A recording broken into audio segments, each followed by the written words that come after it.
I'm Gene Ovanek, for those of you who don't know who I am. I've been a farrier for 60 years, and I'm finally reaching a point when I'm getting done what I've always wanted to do. And the journey has been long, and it's had its ups and downs, and we're finally reaching a point when we finally are able to help in the prevention of lameness. We're able to fix a lot of horses that we couldn't fix before, and the journey that I'm going to talk to you about is hopefully going to give you an opportunity to not have to go through all those things for 60 years. And I'm going to put this into a sequence that will hopefully make sense to you, and you'll have something viable to take home with you.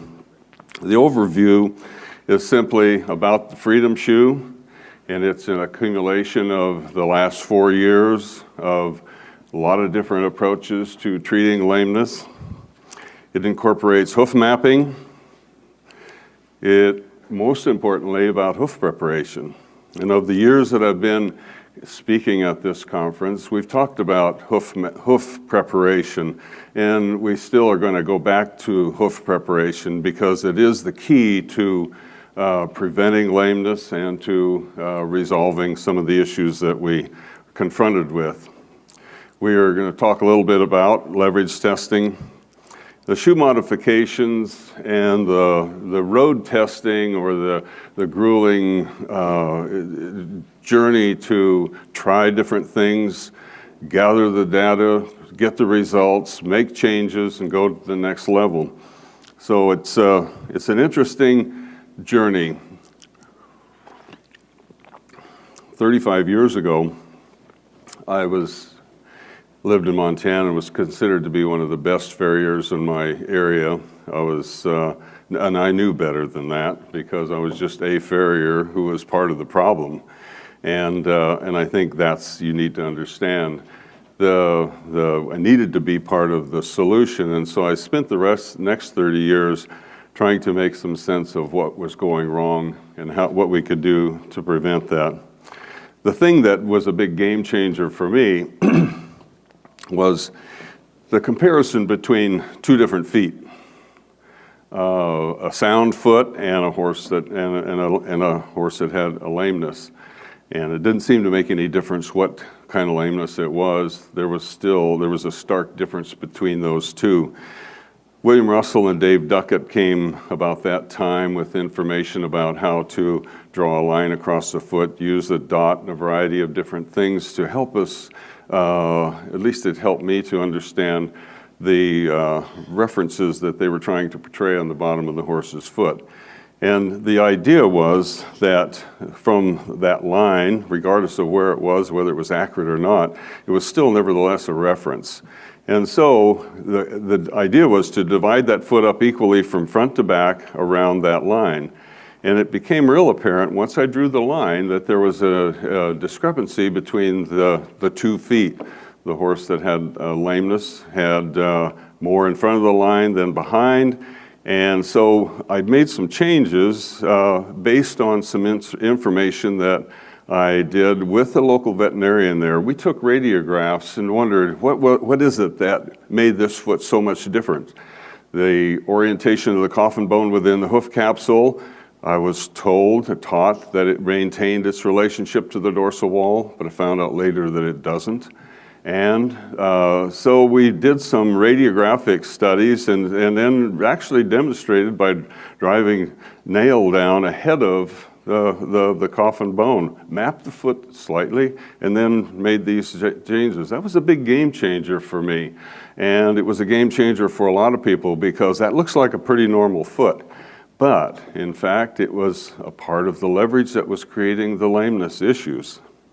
So I started modifying shoes. I took toe and heels, I took plates, I took brim shoes. And the best one that I had was an eventer. That seemed to be the easiest to modify. And it had some of the other characteristics that I was really wanting to employ, and that was some of the taper to the outer edge. Didn't realize how important that would be until we made our own shoe that was, which was a natural balance shoe. That saved me a lot of time, saved a lot of other people a lot of time, and it was a real game changer for a lot of folks, because by placing the shoe on the foot correctly, it allowed the foot to respond to the shoe instead of react to it. Now, that didn't come without some resistance. Obviously, setting a shoe behind the white line was certainly not a popular thing in the industry, and we took a lot of flack for that, knowing well that that was going to be an issue. The thing that was really that we didn't encounter was that people were going to continue to set the shoe behind the white line after the distortions were gone.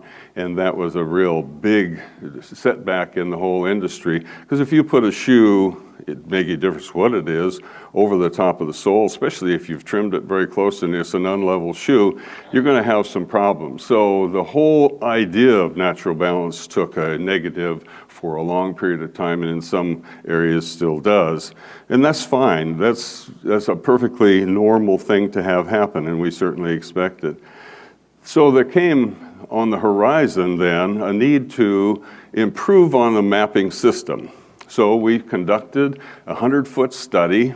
We exfoliated the foot, found the references that we thought would be consistent with the internal structures, and then we put static markers in, and we put down all of this information into a data system, and discovered that yes, that this reference that we established 1 inch back from the apex of the frog, where the bars terminate, the widest arc of the foot, seemed to have a 90% or better correlation between the center of rotation of the coffin joint. But more importantly, it gave us a very close and accurate reference to where the tip of P3 was. So that was a big game changer in information that would be usable for anybody in the industry to help get the foot prepared. It meant trimming the heels to a given spot. It meant putting the shoe in a given spot, or reduce the distortions in the foot at least to a point where you could put a shoe on it that would be acceptable. The next generation of our product line was the center fit shoe, and with that, we actually put hash marks in center so that you could follow that line. The same thing was true with the PLR, which has become a very popular performance shoe. It's light, it has reduced edges for those horses that turn corners, and we've discovered that that's important in the preventative aspect of the horse. We've taken it another step farther with actually welding an inner rail on the steel shoes to produce an Avanti, which would be a steel version of a PLR. So all of these things are just step-by-step innovative products that are helpful in the prevention of lameness. And I'm amazed that through this time period, how sensitive horses are and how they respond to simple designs of the shoe. And it became even more important as we looked at the aluminum shoes that we used, whether it would be a PLR or a natural balance aluminum, that has no wear plate in it. And that shoe we use primarily for lame horses, although it's being used for performance horses. But as that shoe wore back into its own body, the horses that had lameness issues actually got better. And that was a real big opener, and it gave us a whole new direction on what we thought was important and how leverage played a role in the creation of lameness. So we came to fluidity with a leverage testing system that was to simulate a lameness exam on a hard surface. Horses that routinely would turn a circle, would be lame, go in one direction on that particular leg, wouldn't be on the other, go in the other direction. So we were able to simulate that by a static leverage test by raising the front, back, and the lateral side, which simulated the corner. Most of the horses were sensitive to that, and often, depending on the severity of the lameness, they seemed to not want to lift their foot up, and if you did get it up, they put it down quickly. The ironic thing about that is that you move that leverage dial to the other side, and most of the time they would have their foot off the ground before you could ask for it. That's how profound the readings were as we went forward in trying to find answers. So repeating this scenario time and time again over the period of 100 horses, we found that simply we would put, well, let's just try putting a rail or put an elevation on that inside. And there was hundreds of horses that wore rails for a long period of time. The higher the application, the shorter the life of the need, meaning the horses got tired of it after a short period of time. So the height of the rail played an intricate role in what we thought was the healing process. And as time went on, the majority of those horses that wore a lift on the inside eventually got tired of it. Something happened that we were able to say, no, I think we need to do something different. And there still to this day are horses that will wear an inner rail. We don't know what's wrong with them, but they just don't stay as sound unless you have something on that to help with their comfort level. So the next step was to go back to the leverage testing, and ironically, most of the horses don't like to be lifted on the outside. So we, instead of lifting the inside, we would reduce the ground surface area on that lateral side. That opened the door to a whole new generation of treating lameness. And it's always been in the way of common thinking, because we were taught, I was taught, that the horse needed a bigger ground surface area. The bigger the foot, the better. They needed support. That's not true. I can show you very clearly horses that perform at the highest level that have a very small ground surface area. And if you look at the anatomy and you look at what they have to do, you realize that they really are not designed to turn corners as like we ask them to do. And the lamenesses that are incurred as a result of that are basically soft tissue lesions long before they become arthritic. So this fit really well. And the horses were telling us what they wanted. We made those modifications, and we even used smaller nails on the lateral side, bigger nails on the other side. But the secret was to reduce the ground surface area on that side so it made it easier to turn. Amazingly enough, the horses that had some lameness issues started to perform better, which was an even bigger bonus. And so we took it to a whole new level. The shoe would only allow us to bring that outer edge in so far. The clog, on the other hand, we could come as far as we wanted to. And we did, and got results. We found that those horses that had serious issues, we could bring grind that clog in as far as we wanted to in order to satisfy their needs. We took to the point of putting a small wear area on the bottom. We could move that around from place to place on those severely lame horses, and we got results. And then we realized that, man, this ground reduction surface is really helping a lot of horses. A lot of these horses went to high-level performance on a clog with a strip on it. So this was sure a journey over a period of about 4 years. Most of our endeavors in trying some of these things were done on multiple horses, 25 to 30 at a time, with several different people trying it in a variety of different areas. We would go through 3 shoeing periods at least, and then evaluate the results at the end, make the changes that were necessary for another 6 months, and on and on and on. So it takes years to develop one little thing that is solid enough to say, yes, this is a viable source of treatment. We eventually evolved, and if you looked at the talk that I did last year, it ended with this clog right here. And what this does is it has a landing surface here that has reduced edges, and there's 3 basic points of transition. We call them release points. There's one across here, and one over here, and they're all within the confines of the center of rotation of the distal interphalangeal joint. And so we liken to think that injuries that have occurred to those areas, the collateral ligaments, the deep flexor, and the surrounding connective tissues of the joint, get the release when the horse starts to move in a given direction. Then there's an immediate release, but they can still function, and that's the blessing. We didn't realize how important that was. This clog was a real game changer for a lot of horses. We didn't like the height of it, and when you add that point on the bottom, or the strip on the bottom, it elevated it even more. We always had concerns about that, and barrel racers couldn't stand up on them.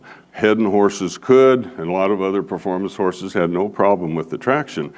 Barrel racing horses did. So we then started to look at a lower, a piece with less height, and we still had to maintain this profile, because if you didn't have that on there, it would just be a slab of aluminum that would flatten out in time. And so losing this profile was an important element. And I have to tell you, my life, I do 3 of these a day. I live in an area where lameness is abundant because it's the roping capital of the world, and heading horses are always suffering from lameness regardless of how well they try to take care of them. What they do for a living is extremely strenuous. Barrel racers are in that same loop. And so it's become a real game changer for me especially, and I'm sharing all of this with you, and I know it sounds like it's a very big, so like another pipe dream. And I hope you take this a bit more seriously. And the reason why I say this, I've got over 100 horses in these. The results have been extremely extraordinary in what I expected on the front end of it. Not every horse gets as sound as I would like to have them, but there's an overwhelming number that the minute you put these on, you give them some release, they just get sound. This is an example of what I'm talking about here. This is a 20-year-old horse. His name is Sniper. He's got one blue eye. That's a 11-year-old girl riding him. So what do you do? This horse has been crippled for 5 years. What do you do with a 20-year-old crippled horse, gelding, that belongs to a 10-year-old girl? You fix him. That horse doesn't know he's lame. Okay? When I was getting on the plane to come here, I got a call from one of my clients. Horse's got an impar ligament lesion. Any of you know what that means? It's life-threatening in many cases. She called to tell me she just won the biggest barrel race in Arizona against the top horses in the world on a pair of those shoes. So I'm living my dream. You're welcome to it. I'm going to save you the journey of 60 years. It's about changing your thinking, getting rid of the idea that the bigger the foot, the better. Horses can function perfectly on a smaller ground surface area, and they benefit from it. So the questions that come up with, because the horses appear to be sound, and I have to tell you, this happens to me a lot, and those of you in this room who have used these shoes know what I'm talking about. Are they really healed? No, because you can pull them off and they'll still be lame. Is it possible for them to heal? Yes. We do follow-up leverage tests over the period of the next 2 or 3 shoeing periods, and we see changes take place in the results of the leverage test. Do they completely resolve their lameness? Well, we're not sure yet. If the lesions are acute and it's the first time they've had these issues, they seem to heal faster. This opens a door to the next step. How can we, with complementary medicine, help resolve these issues? We're starting to use PRP, ozone, IRAP, stem cell, a variety of things that have been used in the past and often have little to no positive responses. This is a brand new approach to treating lameness. Leverage reduction. If you can get a horse that's a grade 3 lame, 4 lame, and create a soundness that allows them to compete at the highest level, then there's a chance that you can resolve those lesions with the same stuff that has had less of a track record in the past. We had 4 horses at the national finals last year. We had 10 horses at the World Series, and there's over 100 horses that are on these that are competing at the highest level they've ever had. And I'm very pleased to have taken this journey. It's been grueling. There's been a lot of negativity, a lot of resistance, and a lot of game changing. But you know, we've taken the approach that our efforts are not wrong. They just didn't get the results that we had intended. And so with that, we've been able to stand up, go forward, take what we have and build from that. So this was a question that came. 3 different people in the last month came to me who were observing some of these horses that had seemingly recovered but not. They said, why wouldn't you put this on a sound horse to prevent it? I never thought of that. You know, somebody else did. So with that, you're welcome to any of this information. There's DVDs in your bag that go into detail about hoof preparation and what this is all about. And I encourage you to look it over.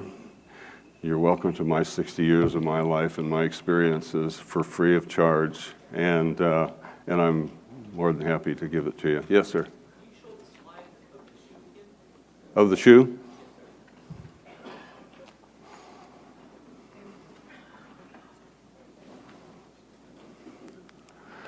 Seems like a rather simple thing, and it is. There's always the concern or the issues that when you cover a foot up, how does the foot respond to it? I've had horses in clogs for over 5 years. The foot just keeps getting better and better. I've taken the worst feet in the world that I couldn't control in any other way. 3 sessions in the clogs or the Freedom shoe, and their foot seems to respond. And I don't get that, except that we're able to control the variables of distortion. And I think you still have to trim the foot appropriately. Very important. Get the distortions overcome. And if you do those things, this piece will fit that particular size area. Yes, sir? Put any hoof packing between these things and the shoe? Pardon? Do you use any hoof packing? Yes, sir. The question was, do you use what type of hoof packing, or do you use hoof packing? It's imperative that you do, yes. We use a variety of different things, and we're not completely resolved on any one thing. We've tried Ornamud to disinfect the foot. That's the best thing we've had. We've had other people put sulfate in with their impression material. We've had magic cushion. We use oakum. We use a variety of different things. And there's in the DVD that you're going to get, you'll see some of those applications. But for the most part, it's a combination of things. We want to seal it off as best we can. I've been using just a small bit of impression material in the very back, and that seems to be able to resolve most of the security problems inside, so it doesn't fill with dirt. Okay? The journey's not over.